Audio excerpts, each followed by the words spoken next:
Tonight, Wheelin Warriors of the North has started fundraising for this year's campaign. Plus, the former head of Northern Health has been honored by the province. And a vigil was held last Friday for the missing Jack family at Strathcona Park.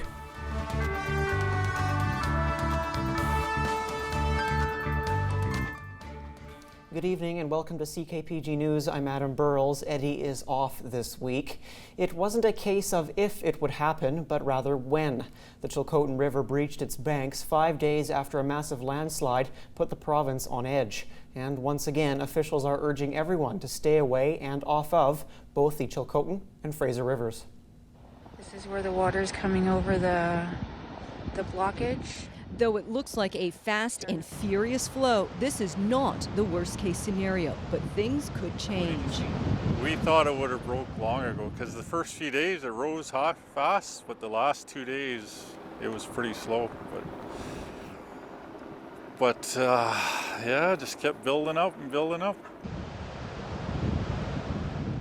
Ken Olnecki can see the slide blocking the Chilcotin River from his ranch. He's been keeping a close eye on the rapid drop in water levels from the natural dam. You see the water, it only looks like it went down 3 feet in 2 hours. Well, I think that piece has dropped over 50 feet in the last 2 hours. Water started trickling over the landslide just before 9 Monday morning. By early afternoon, water and debris reached the Fraser River. More evacuation orders have been issued for the area as nearby residents remain on edge. We just don't know how it's going to release.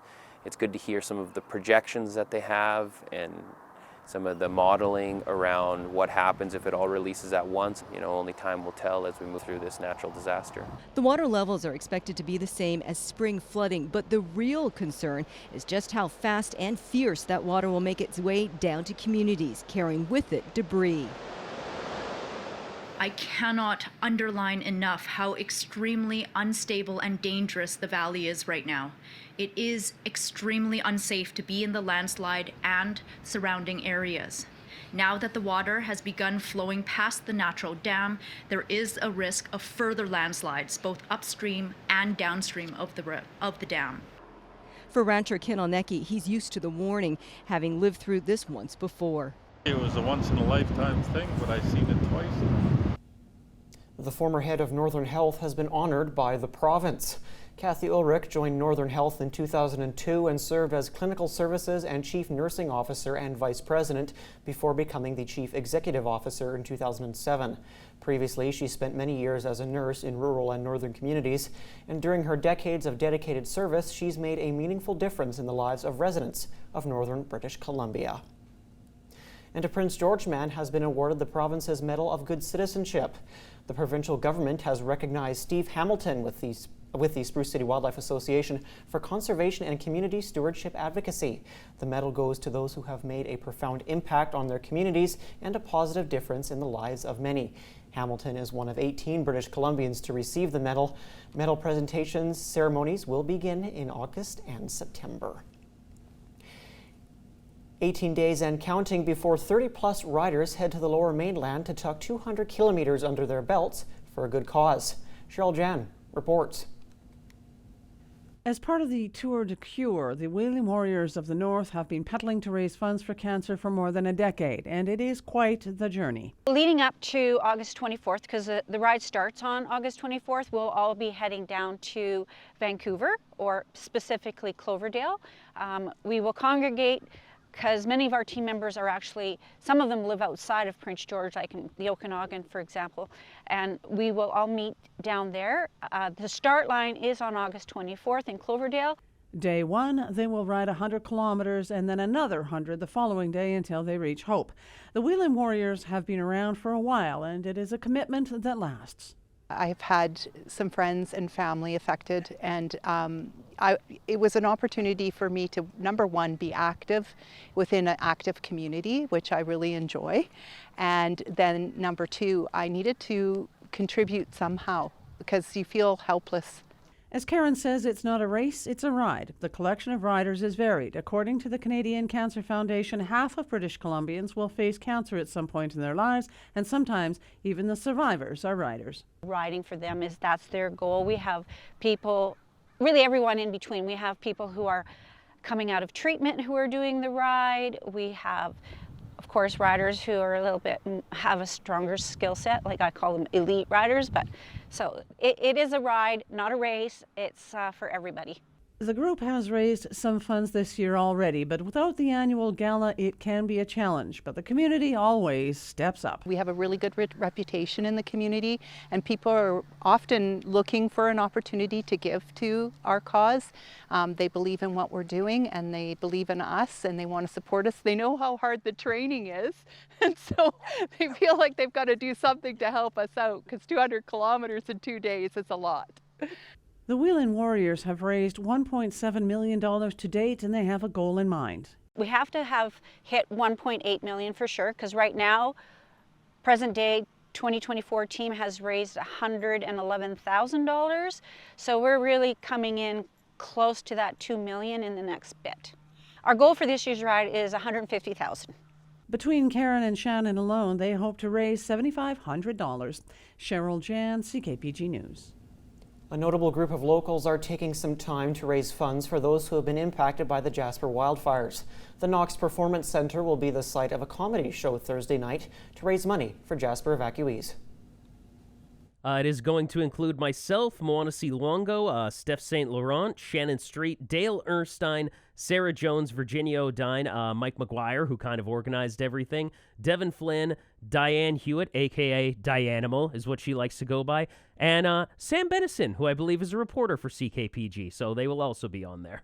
It is 100% by donation, so anybody can come in, pay whatever they feel like is fair. It all goes towards helping out Jasper. None of the comics are taking a cut. It's all going to help out the cause. If we could break 1,000, that would be amazing, but every little bit helps. July in Prince George saw significantly more rain than normal. Environment Canada says 93.3 millimeters of precipitation fell at the Prince George Airport, considerably higher than the average of 62.1 millimeters. This made it the 16th wettest July on record in the city. As for August, Environment Canada is projecting a below-average rainfall for the central interior, with the average being 47.1 millimeters for Prince George, although Quesnel is projected to see greater than average rainfall, with Quesnel's average being 39.4 millimeters in August. A vigil was held last Friday for the missing Jack family at Strathcona Park. 35 years ago, the family of Ronnie, Doreen, and their 2 sons, Russell and Ryan, were believed to be last seen leaving their home on Strathcona Avenue with an unknown male in a dark 4x4 pickup truck and have not been heard from since. Tommy Osborne attended the vigil and brings us this story. It's a lot of pain. It's a lot of wondering, like, your family's gone, you don't know what happened. August 2nd marked the 35th anniversary of the case of the missing Jack family, which saw the family of Ronnie, Doreen, Russell, and Ryan disappear after leaving their home in a dark pickup truck with an unknown male. I love my sister with all my heart. I miss her. She was more like a mother figure for us. She always looked out for us. And having that and not being able to go to my older sister if I'm in a bind, I don't have her there.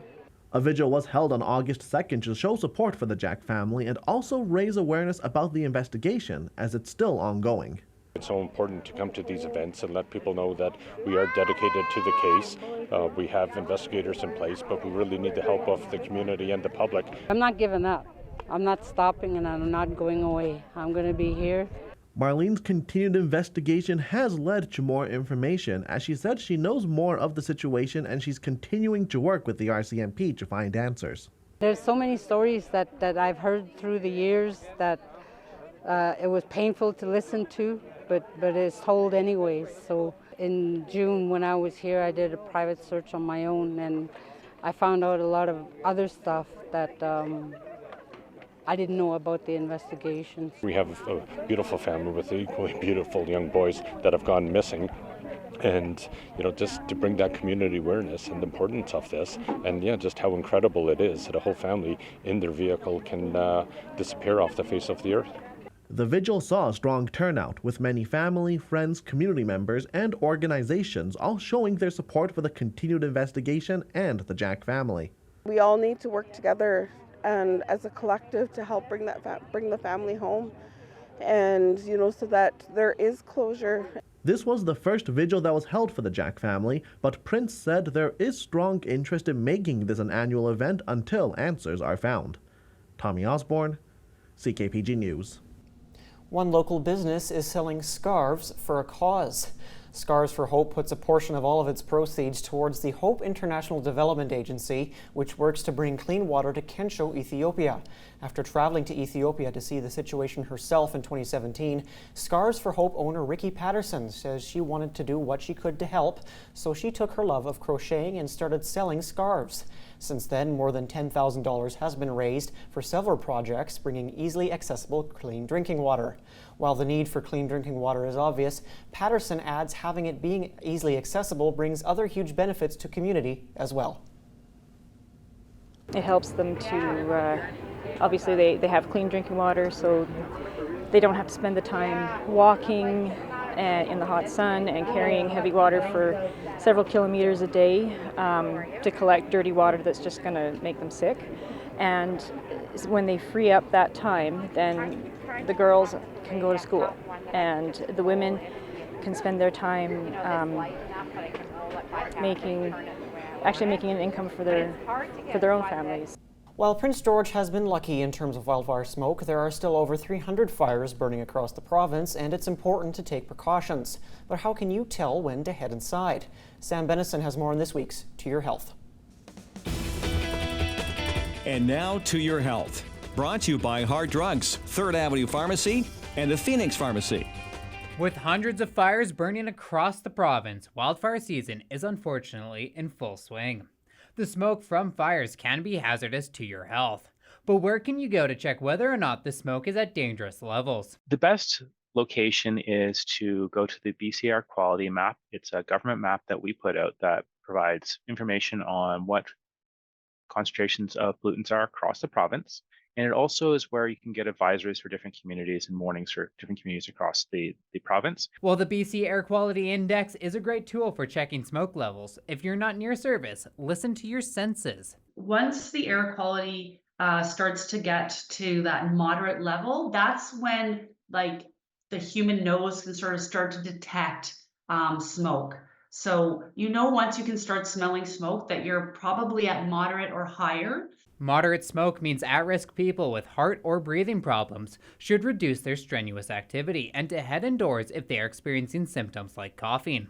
High-risk smoke means everyone should consider reducing activity and to monitor their health. If you're experiencing difficulty actually breathing or chest pain, you should go see your doctor or go to the nearest emergency room.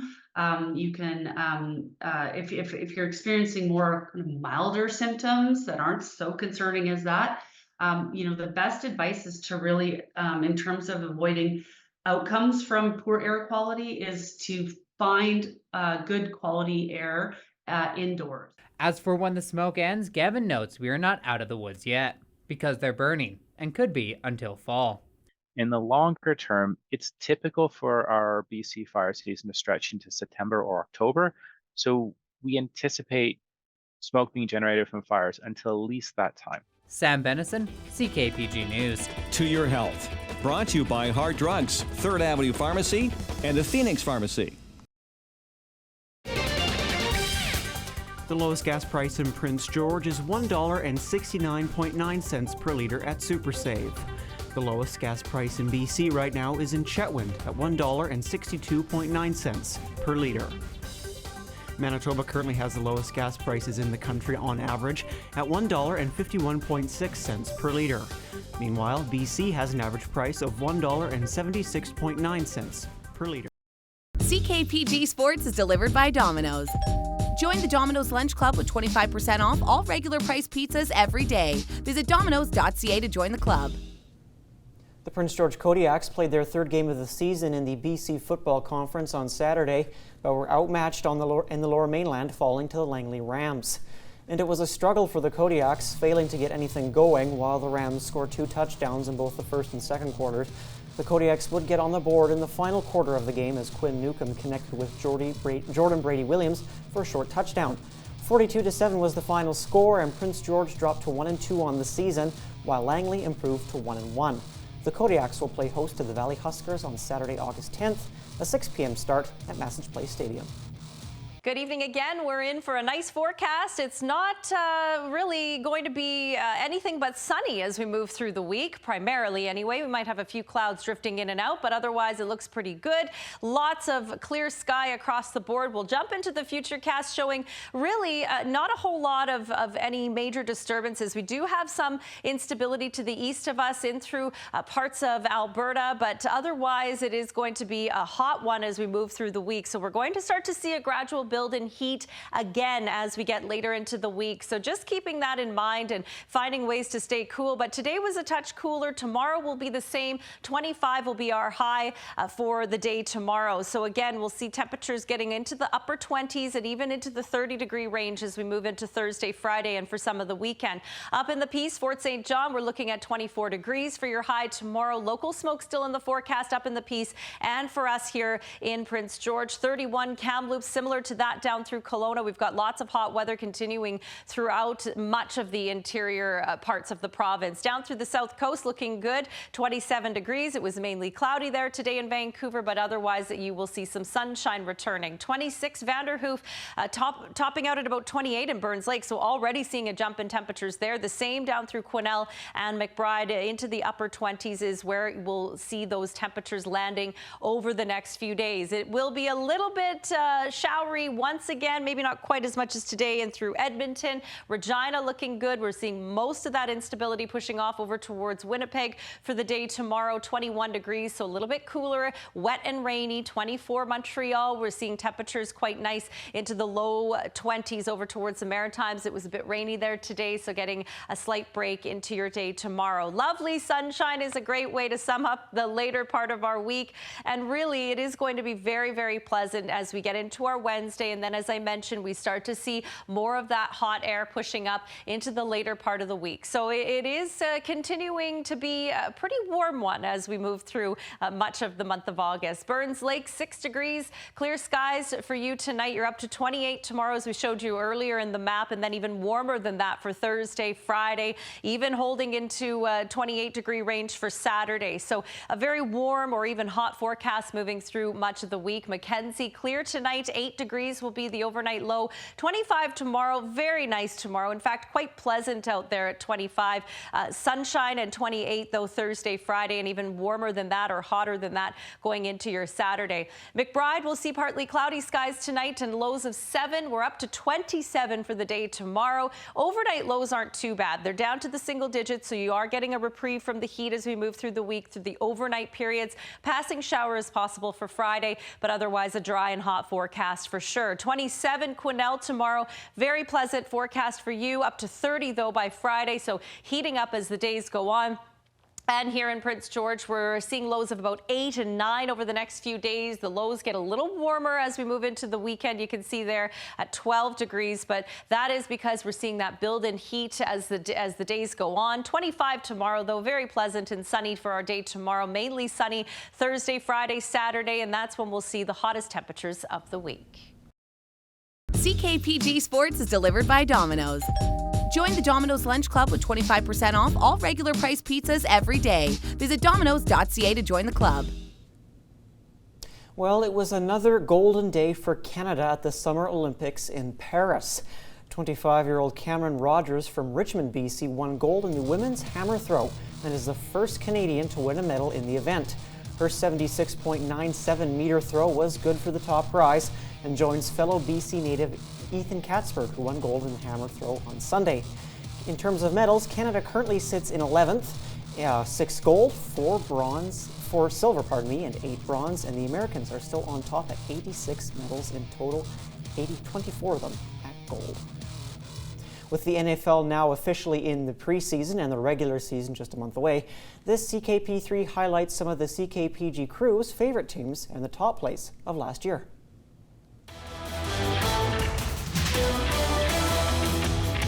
Starting off with Brees Lightning. On first down, a give to Brees Hall, right up the middle, and there he goes. Brees Hall into Denver territory, and he's got a Hall pass to the end zone. Jets in front, 72 yards. What can't Breece Hall do? He shows off the Jets, pun intended, on this 72-yard run, and no one had a chance of catching up. The Jets have big hopes this season as Aaron Rodgers returns from injury, and for the team to realize its potential, Breece Hall will be counted on to continue delivering big plays. We'll stay in New York for this next one. On the 21st down, bring extra pressure. It's picked up. Taylor loading up, wants to go deep for Slayton. He's got him. Slayton on the run. He'll take it to the house for a Giants touchdown. Darius Slayton, and this 80-yard touchdown was the Giants' longest offensive touchdown of the season. And with second-year speedster Jalen Hyatt alongside rookie Malik Neighbors entering the mix, the Giants will certainly be looking to take a lot more deep shots this upcoming season. Finally, history in Dallas. 2nd and 10. There it is! This is history! If Bland can take it the distance, this will be the record! Bland for the 5th time has a pick 6! It's never happened in the history of the NFL! DaRon Bland made history with the Cowboys last year when he became the only player in NFL history to get 5 pick sixes in one season. Dallas' defense was one of the best in the league last year, and if Bland continues his stellar play, it's likely it'll remain near the top this upcoming season in tonight's CKP3. All right, that's all the time we have tonight. Thank you so much for joining us. We will leave you with tonight's last look. Once again, thank you for joining us. We'll see you tomorrow.